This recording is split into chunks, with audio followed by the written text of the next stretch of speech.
Buenos días, hermanos. ¿Cómo estáis? Bien. Quisiera que comenzáramos esta enseñanza yendo a Éxodo 19 y que miremos el versículo 6.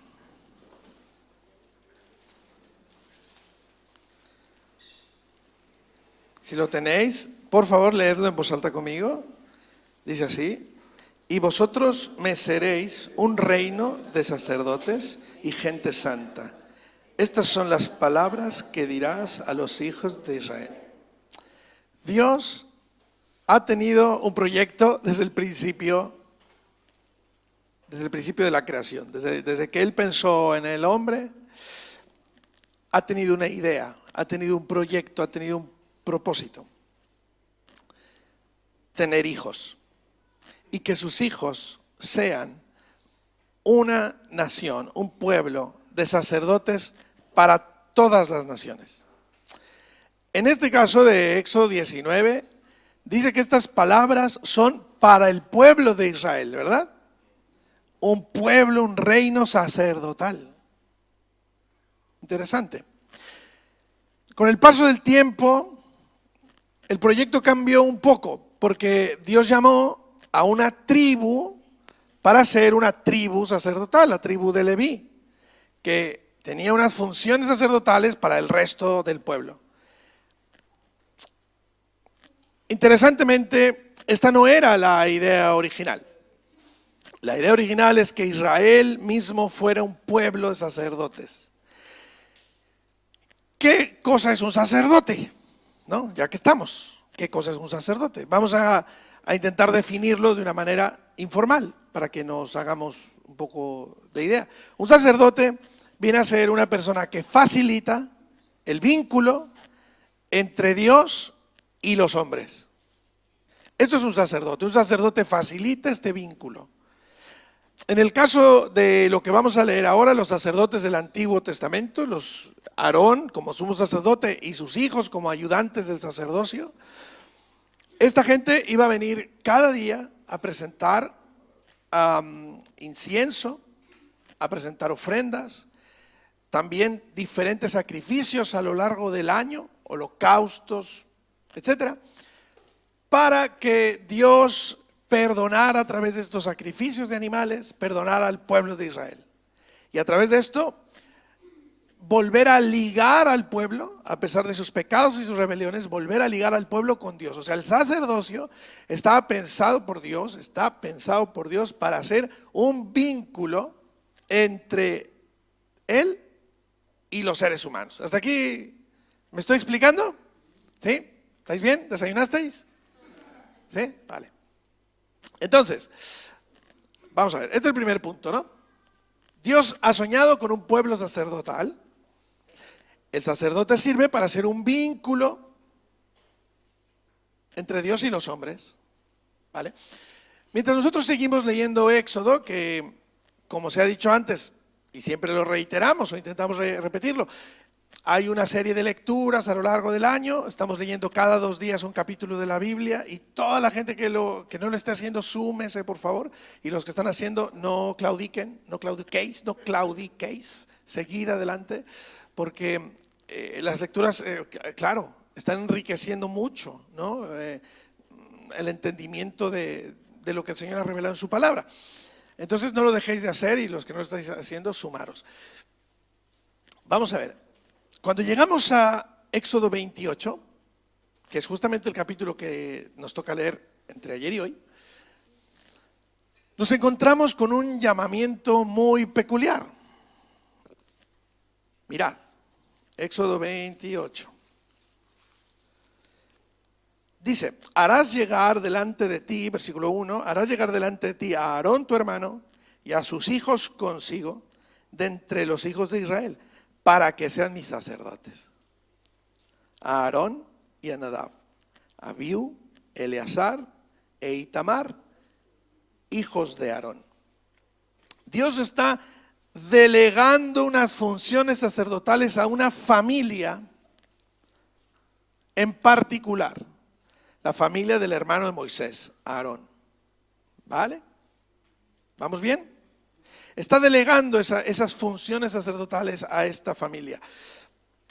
A continuación, podemos hacer dos cosas. Ponernos a leer toda la descripción de esas vestiduras, que es lo que tocaría y creo que es lo correcto, pero he pensado que quizás si lo vemos sería mucho mejor, ¿no? Entonces a lo largo de la semana me estuve debatiendo entre si traía un maniquí y lo vestía aquí delante de todos vosotros, y lo iba a hacer, la verdad, pero bueno, luego tenía su complicación. Sí, mira, se me olvidó que aquí había gente que cose muy bien, que podían haber hecho un traje sacerdotal. Se me olvidó, hubiera sido perfecto. Pero bueno, he traído un vídeo. Pero antes de ver el vídeo, quiero comentaros que lo que podríamos leer a continuación en Éxodo 28, lo vamos a ver. Con detalles, con colores, lo vamos a ver perfectamente. Este vídeo lo vamos a pasar a través de los grupos, del grupo de celo, para que también lo tengáis. Y luego en la propia predicación que queda grabada también estará injertado allí para que no perdáis detalle, ¿vale? Vale. Mientras estáis viendo este vídeo, pensad en el increíble requerimiento que Dios estaba teniendo, en principio para el sumo sacerdote, pero también para sus hijos. Por favor, mi idea con este vídeo es que veáis claramente, identifiquéis claramente cómo estaban vestidos, primero, el sacerdote, el sumo sacerdote, el sacerdote por excelencia, dicho de otra manera, el rey sacerdote, pero también los ayudantes sacerdotales, o sea, los sacerdotes, los hijos de Aarón. Identificad bien la diferencia de sus vestimentas, eso es importante, ¿vale? Y que podamos hacernos una idea. Ahora bien, para que os deis cuenta de una cosa y vayáis haciendo notas si queréis. Está en español, está en latino, ¿no? Que es como lo encontré, y nos va a ayudar mucho más. Creo que es muy visual y es muy bueno que lo podamos ejemplificar de esta manera. Pensad que este vestuario, que esta vestimenta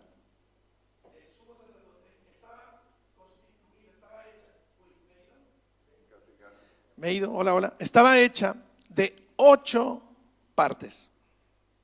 Hay 8 partes en estas vestiduras, que son las siguientes. Primero había un calzón que iba desde la cintura más o menos hasta arriba de las rodillas, calzón blanco. La idea de ese calzón es que cubriera la desnudez, entiéndase, los órganos sexuales de los sacerdotes. ¿Qué sentido tiene eso?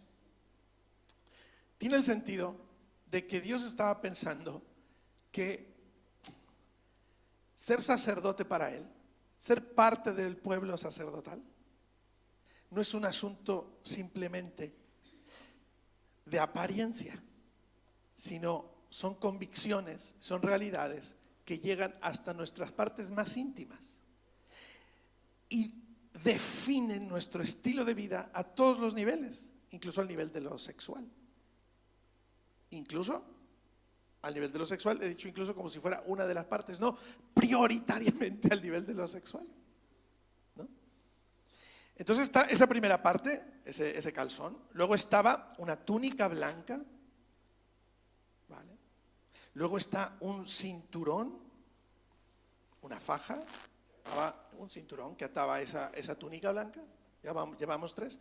Luego estaba un manto azul con unas campanillas alrededor, ahora lo veréis, un manto azul. Llevamos 4. Luego estaba el efod, que era como ahora lo veréis también, era una cosa que estaba enganchada por los hombros y cubría el pecho y se ataba con una faja también, ¿vale? Y luego estaba el pectoral del juicio en el efod. Ahora lo veréis. Por eso digo, es que si lo leemos es un rollo, pero si lo vemos es mucho más. Entonces el pectoral estaba ahí. Encima del pectoral estaban unas piedras que cada una tenía el nombre de una de las 12 tribus de Israel grabado, 12 piedras, y dentro del pectoral unas piedras que se llamaban el Urim y el Tumim, luces y revelaciones. ¿Vale? Estas piedras son quizás el más grande misterio de toda esta vestimenta. Urim y Tumim, porque con ellas los sacerdotes, los sumos sacerdotes, llegaban a conocer la voluntad de Dios. No se sabe a ciencia cierta cómo funcionaban el Urim y el Tumim, pero es verdad que se dice o se piensa que quizás alguno tenía escrita la palabra sí y otro la palabra no. No se sabe. Y cuando ellos preguntaban algo a Dios, de alguna manera encontraban una respuesta que era un sí o un no. Pensad en David, pensad en los reyes y que venían a consultar la voluntad de Jehová con los sacerdotes. Lo que hacían los sacerdotes era, digamos, echar el Urim y el Tumim para ver qué cosa decía Dios a través de estas piedras. Muy interesante. Hoy en día, gracias a Dios que Urim y Tumim tienen nombre, porque los nombres nos ayudan a entender, a traer esas realidades a nuestra realidad. Qué bueno que tiene nombre, porque estos nombres significan, como he dicho antes, luces y revelaciones. Hoy en día, queridos hermanos, no tenemos un accesorio a donde ir y preguntar un sí o un no de parte de Dios, ¿verdad? Todo lo que hoy en día se use para esto tiene un grado de adivinación, mayor o menor, pero es adivinación pura y dura. Pero hoy en día tenemos las luces y las revelaciones. Tenemos las luces, tenemos la luz del Espíritu Santo y la revelación de la palabra. Y aquí tenemos nuestro Urim y Tumim, al que podemos acudir siempre que necesitamos descubrir la voluntad de Dios y encontrar ahí la respuesta para nuestras vidas, ¿vale? Entonces, el calzón, la túnica blanca, el manto, túnica azul, el cinturón, la túnica azul, el efod, el pectoral, luego una mitra blanca que cubría la cabeza y luego una diadema de oro que tenía una inscripción, que es curioso, ¿verdad? Porque en la Biblia te encuentras pocas frases escritas en mayúscula, pero en este caso hay una frase escrita toda en mayúscula y pone santidad a Jehová, santidad a Dios. Entonces, este vídeo es un pelín largo, son 7 minutos de vídeo, son 7 minutos, ¿vale? Tened paciencia, miradlo y en base a esto que he dicho, por favor, id considerando. Después de este vídeo, quiero hacer 2 reflexiones, ¿vale? Y a partir de eso estaremos terminando la reunión. Vamos a ver si lo conseguimos hacer en muy buen tiempo. ¿Por qué he dicho antes de estas 8 partes? Porque el número 8 en la Biblia es muy importante. El 7 es más famoso, ¿verdad? El 7, el número de Dios, la perfección. Ay, tiene una fama, ¿no? Pero el 8 es un número muy importante, es muy valioso. Pensad que cuando Dios crea el mundo, por ejemplo, según la Biblia, hay 7 días, 7 etapas en las que Dios crea todas las cosas. 7. Pero luego de ese 7 hay un 1 otra vez, ¿verdad? O sea, vuelve a empezar ese ciclo de 7 en un día 1. Pero ese día 1, al mismo tiempo que es 1, también es 8. Claro, es el día octavo, pero es el día 1 de la segunda semana, diríamos. Entonces, el número 8 es un número que implica nuevos comienzos. Resurrección, nuevos comienzos. Jesús mismo, según se entiende, resucita un día primero de la semana, resucita en domingo, lo cual nos lleva a pensar que es un día 1, pues es un día 8. Él muere un viernes y resucita un viernes, día 5, día 6, sábado, día 7, el día 7 de la semana, el Sabbat, y resucita el 8. Porque el 8 es un número de nuevos comienzos, resurrección, nuevas oportunidades. El 8 está impregnado en el vestuario sacerdotal, en el vestido de los sacerdotes, porque esta es la función sacerdotal. Traer sacrificios a Dios para generar con esto un nuevo comienzo en la vida de las personas. Era un borrón y cuenta nueva. Era volver a empezar. Era borrar todos los pecados del pueblo de Israel y recomenzar. Entonces, pensad también, por ejemplo, en la gente que se salvó en el arca. Eran 8. Con esas 8 personas, es decir, Noé, sus 3 hijos y, Noé, su señora, los 3 hijos, las 3 esposas, 8 personas se salvaron en el arca. ¿Qué hizo Dios con estas 8 personas? Un nuevo comienzo. El 8 es así de importante. Entonces, cuando tú piensas en estos vestidos, piensa que allí está el número 8 metido. Dios está brindando una nueva oportunidad. Y a raíz de esa idea de lo que veremos, entonces haremos un par de reflexiones después de este vídeo, ¿vale? Y harás que se acerquen a ti a Aarón tu hermano y sus hijos con él, de entre los hijos de Israel, para que sean mis sacerdotes. Y harás vestiduras sagradas a Aarón tu hermano, para honra y hermosura. Las vestiduras que harán son estas: el pectoral y el efod, y el manto, y la túnica bordada, la mitra y una faja. Hagan pues las vestiduras sagradas para Aarón tu hermano, y para sus hijos, a fin de que sean mis sacerdotes. Y harán el efod de oro, y azul, y púrpura, y carmesí, y lino torcido, de obra primorosa. Tendrá 2 sombreras que se junten a sus 2 extremos, y así se juntará. Y la hechura primorosa del cinto que está sobre el efod será de la misma obra de una sola pieza, de oro, y azul, y púrpura, y carmesí, y lino fino torcido. Y tomarás 2 piedras de ónice, y grabarás en ellas los nombres de los hijos de Israel.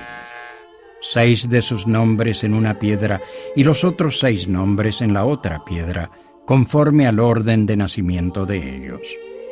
De obra de grabador en piedra, como grabaduras de sello, harás grabar aquellas 2 piedras con los nombres de los hijos de Israel.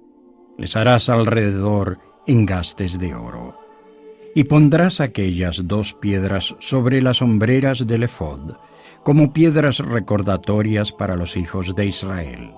Así Aarón llevará los nombres de ellos delante de Jehová sobre sus 2 hombros, como un recordatorio. Harás pues engastes de oro, y 2 cadenillas de oro puro. Las harás en forma de trenza, y fijarás las cadenillas en forma de trenza en los engastes. Harás asimismo el pectoral del juicio de obra primorosa. Lo harás conforme a la obra del efod, de oro, y azul, y púrpura, y carmesí, y lino torcido.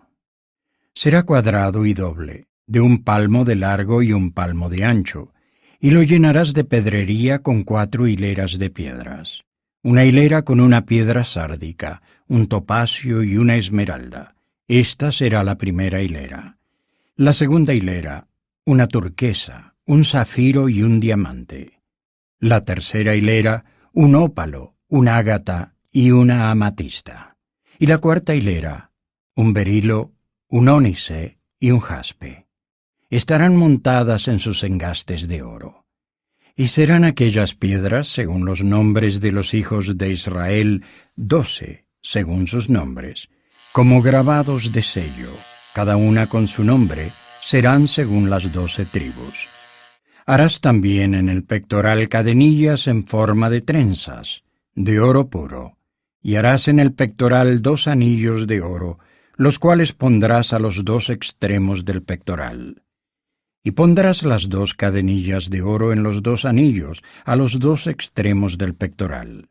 Y pondrás los 2 extremos de las 2 cadenillas sobre los 2 engastes, y las pondrás en las hombreras del efod en la parte delantera. Harás también 2 anillos de oro, los cuales pondrás a los 2 extremos del pectoral en el borde que está en la parte interior del efod. Harás asimismo 2 anillos de oro, los cuales pondrás en la parte delantera debajo de las 2 hombreras del efod, delante de su unión, sobre el cinto del efod. Y atarán el pectoral por sus anillos a los anillos del efod con un cordón de azul, para que esté sobre el cinto del efod y no se separe el pectoral del efod. Y llevará Aarón los nombres de los hijos de Israel en el pectoral del juicio sobre su corazón, cuando entre en el santuario, como recordatorio delante de Jehová continuamente.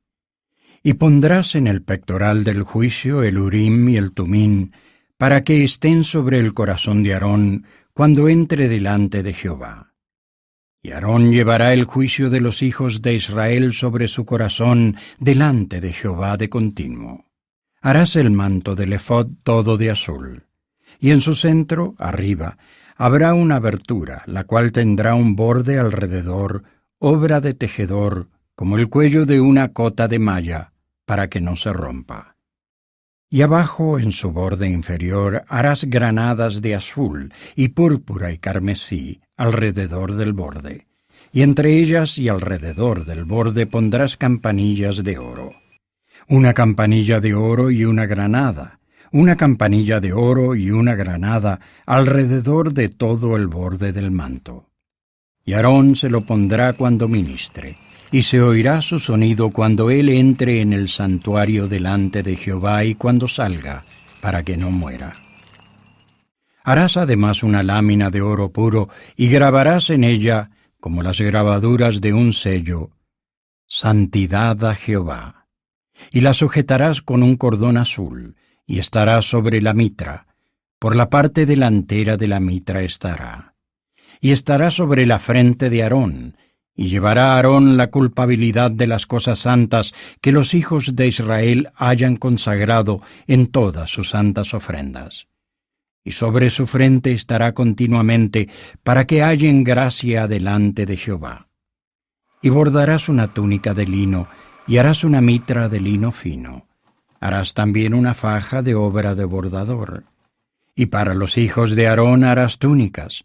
También les harás fajas y les harás tiaras para honra y hermosura. Y con ellas vestirás a Aarón, tu hermano, y a sus hijos con él. Y los ungirás y los consagrarás y santificarás, para que sean mis sacerdotes.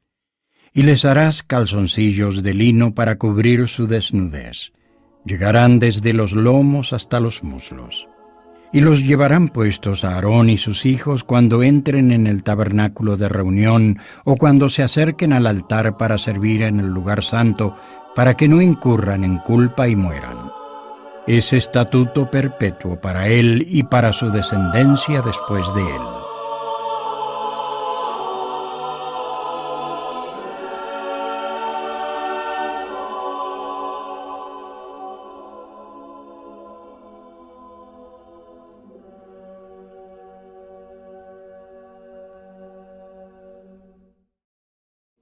Vale. Ahora bien, vamos a ver. Dos reflexiones importantes. Quiero que veáis el proceso que Dios usa para llamarnos a nosotros, su pueblo, al sacerdocio. Dios ha tenido este proyecto desde el principio, tener un pueblo de sacerdotes.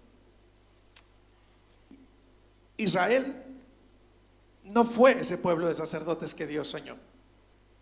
Los propios levitas han dejado de ejercer su sacerdocio. Dios ha levantado una iglesia, un pueblo santo, un real sacerdocio, un pueblo adquirido por Dios, nación santa, pueblo adquirido, dicen las epístolas, para que anunciemos las virtudes de aquel que nos llamó de las tinieblas a su luz admirable. Esta es la función de la iglesia, queridos hermanos. La función de la iglesia es una función sacerdotal. La iglesia es llamada para ser sacerdocio para las naciones. Y muy probablemente estamos cayendo en el mismo error del pueblo de Israel, que es no ejercer el sacerdocio. Porque el sacerdocio se ejerce cuando eres vínculo entre Dios y los hombres. Ahora bien, hay un sumo sacerdote. Él es el único que puede vincular a los hombres con Dios. Él es el único que puede ofrecer ese sacrificio perfecto. Estos sacerdotes ofrecían un sacrificio anual que restauraba a los hombres temporalmente.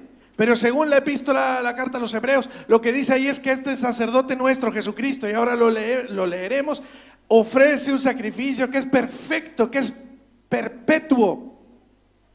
Él es el sumo sacerdote, Él es el que nos lleva y nos conduce a la presencia de Dios. Él es el vínculo perfecto, pero también tiene ayudantes a su alrededor que no tienen toda esta ornamentación, no tienen todos estos, pero sí que van vestidos de Él.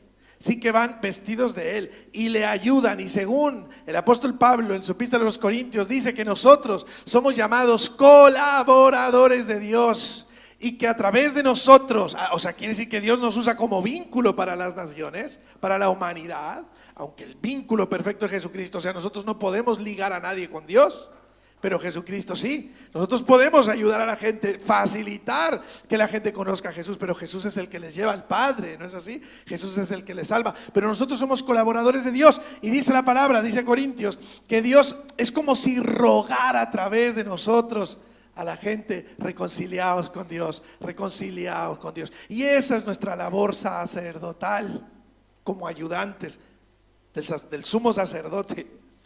Nosotros rogamos, nosotros llevamos el mensaje de la reconciliación. ¿Me estoy explicando?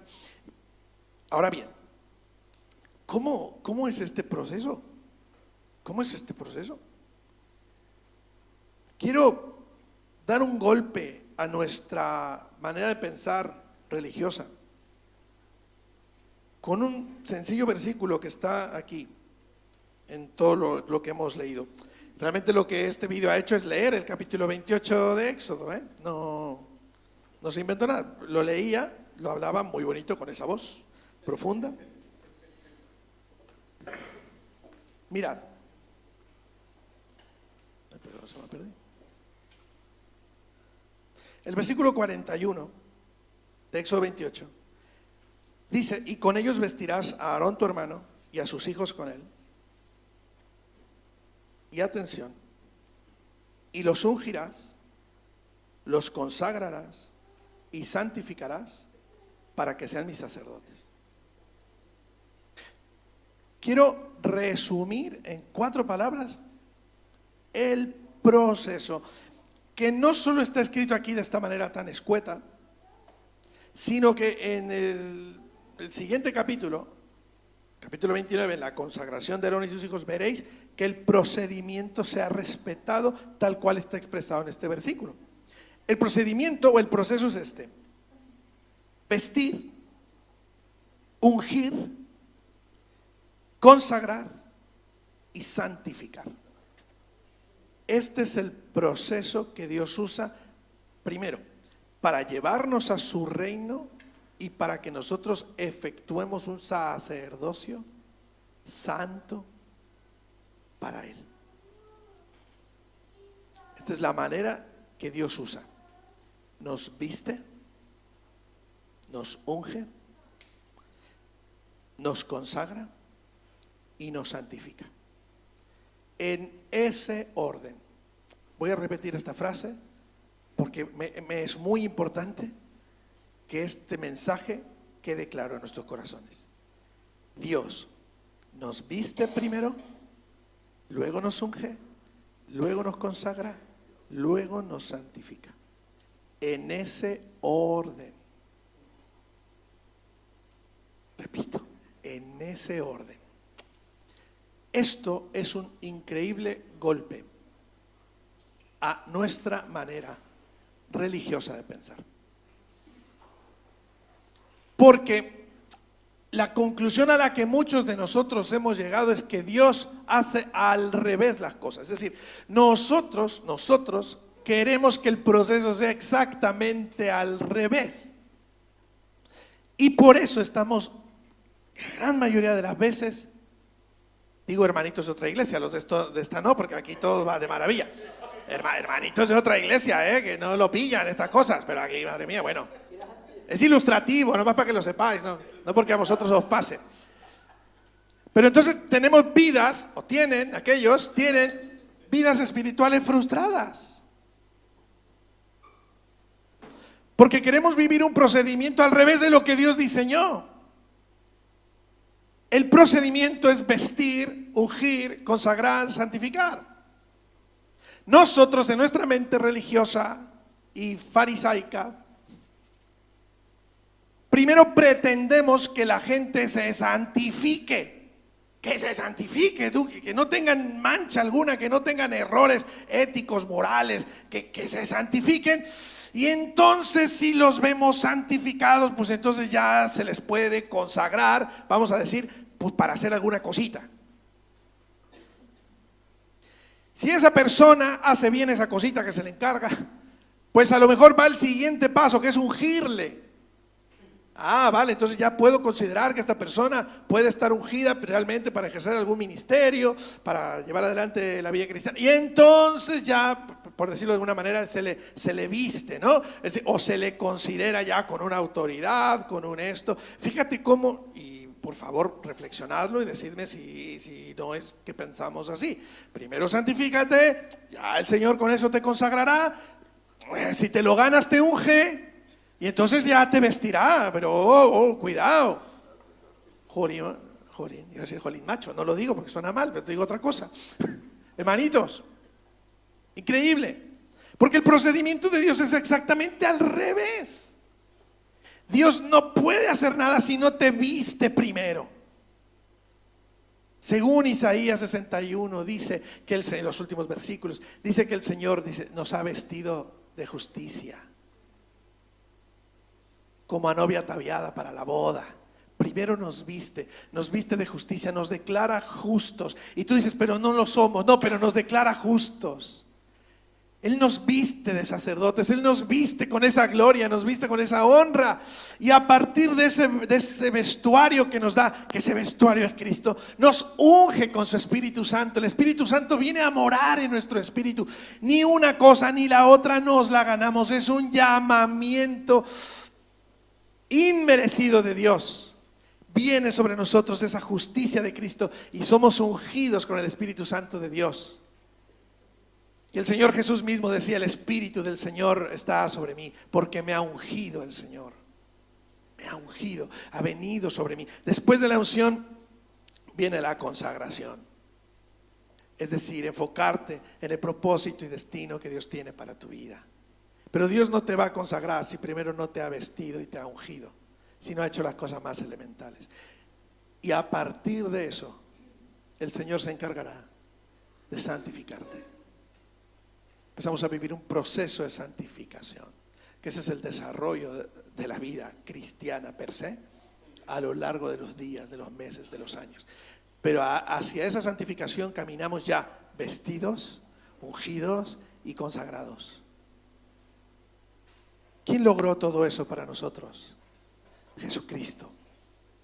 Yo no puedo lograr ninguna de estas virtudes. Las logra todas Cristo. Segunda reflexión, y caminamos hacia el final. Vamos a Hebreos.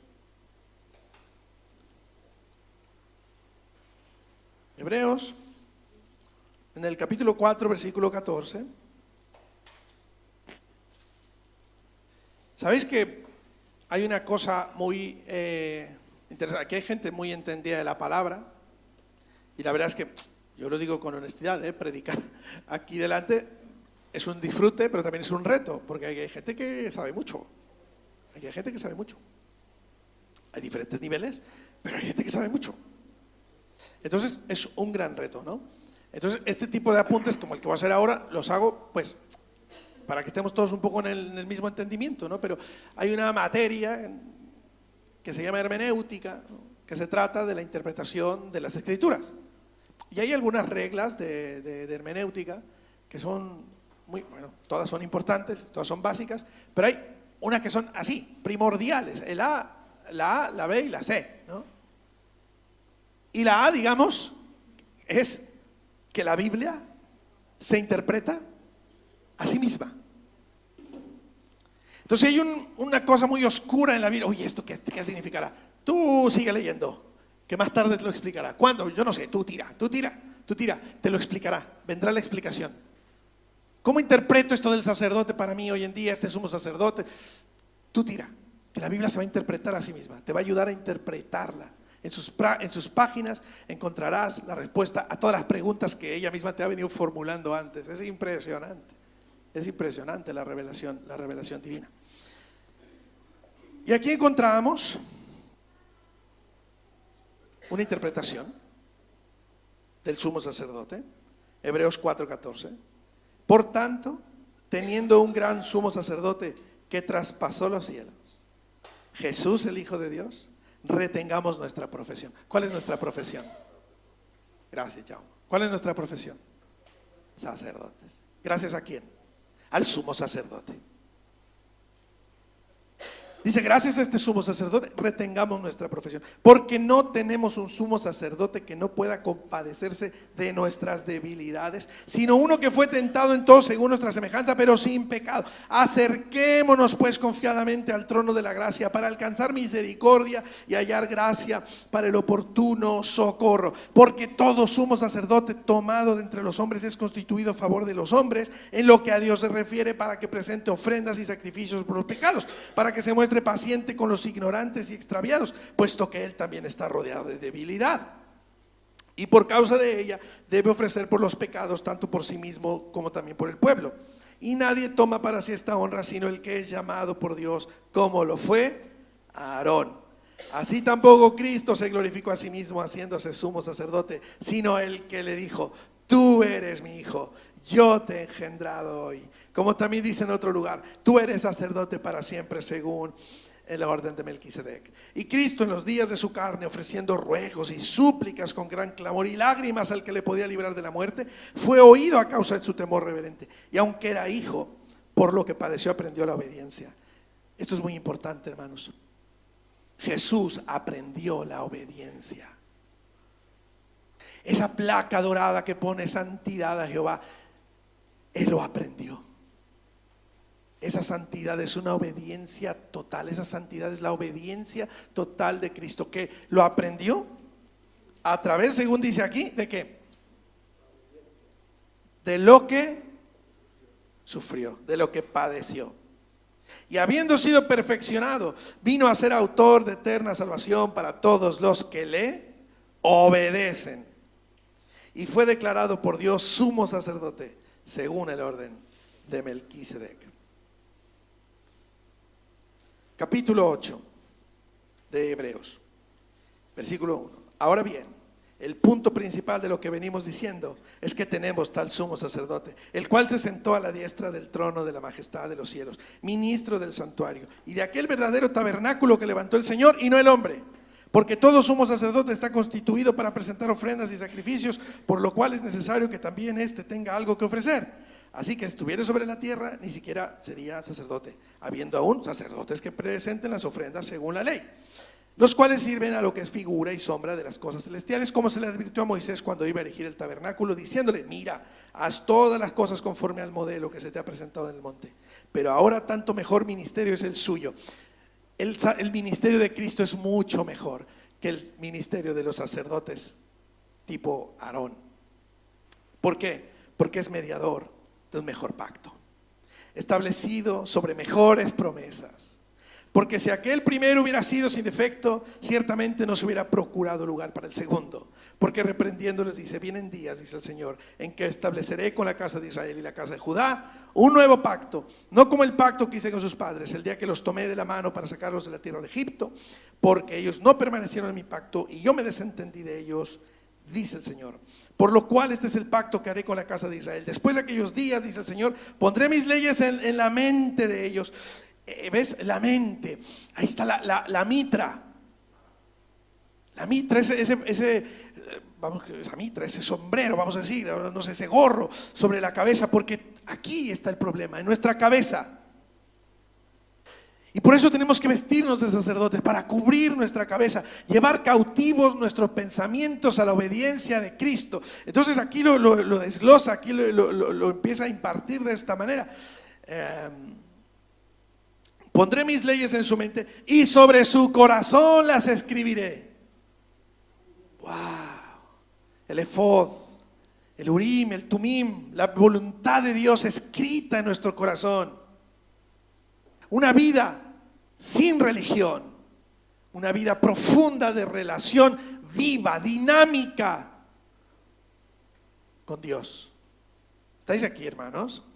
Sobre su corazón las escribiré y seré a ellos por Dios. Ellos me serán a mí por pueblo. Y ninguno enseñará a su prójimo ni ninguno a su hermano diciendo conoce el Señor, porque todos me conocerán, desde el menor hasta el mayor de ellos, porque seré propicio a sus injusticias. Nunca más me acordaré de sus pecados ni de sus iniquidades. Al decir nuevo pacto, ha dado por viejo al primero, y lo que se da por viejo y se envejece está próximo a desaparecer. Ninguno enseñará a su compañero. ¿Cómo es posible que ninguno enseñará a su compañero? Porque el Señor está pensando que todos estemos a la estatura del varón perfecto Jesucristo, que lleguemos a las mismas conclusiones, queridos hermanos, que seamos un pueblo de sacerdotes.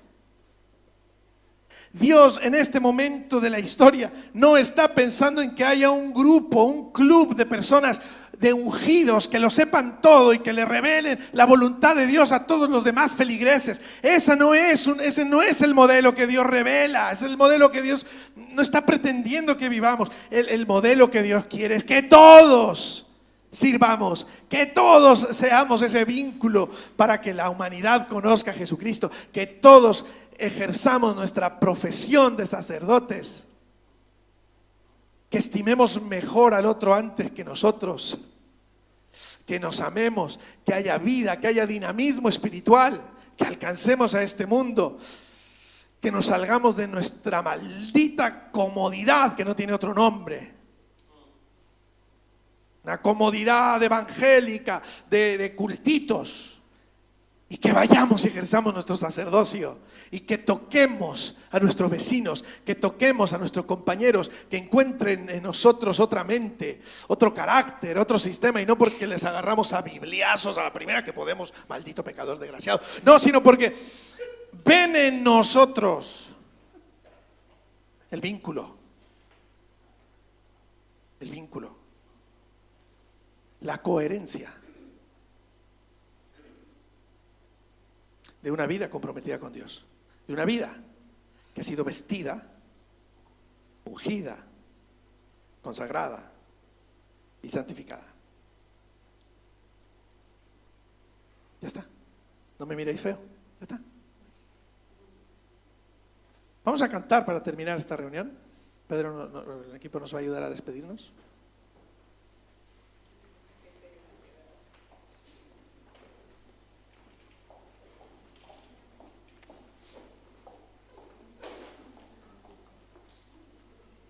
Yo quiero pediros que, como hacemos otras veces, quiero pediros que nos pongamos en pequeños grupos de 3 o 4 personas, por favor, y que oremos. Hoy en día no necesitamos que alguien ore a nombre de todos. Eso se llama sacerdocio. Pero el sacerdocio ya no se ofrece así, ya no se vive así. No necesitamos a uno que lo lleve todo y lo haga todo. Tú eres sacerdote. Ejerce tu sacerdocio, habla con el Padre, entra y presenta tus miembros a Dios como sacrificio vivo, frutos de labios que confiesen su nombre. Ejerce tu sacerdocio, vive tu sacerdocio, disfrutas tu sacerdocio, fuera de la religiosidad, dentro del dinamismo de la vida espiritual. ¿Estoy consiguiendo explicarme, hermanos? Eso no lo sabré nunca, pero os quiero invitar que por lo menos hagamos este ejercicio práctico. Vamos a ponernos de pie, por favor. Busca 2 o 3 personas, tómale de las manos, hacer un pequeño grupito ahí de 3 personas, 4. Tomemos un par de minutos para orar. No digáis, ora tú, que tú oras muy bonito, tú sí que sabes orar, hermano. No, entonces no nos estamos entendiendo. Aquí somos todos sacerdotes. Aquí el que ha pagado el precio es Jesucristo, no hay uno mejor que el otro. No hay uno que sepa más que el otro. Aquí somos todos increíblemente válidos para ejercer la oración, el sacerdocio, el vínculo con el Padre. Oramos, querido, lo que hayáis aprendido, las conclusiones de las que estáis llegando, oradlas ahí con este equipo y luego nos despediremos cantando. Muchas gracias.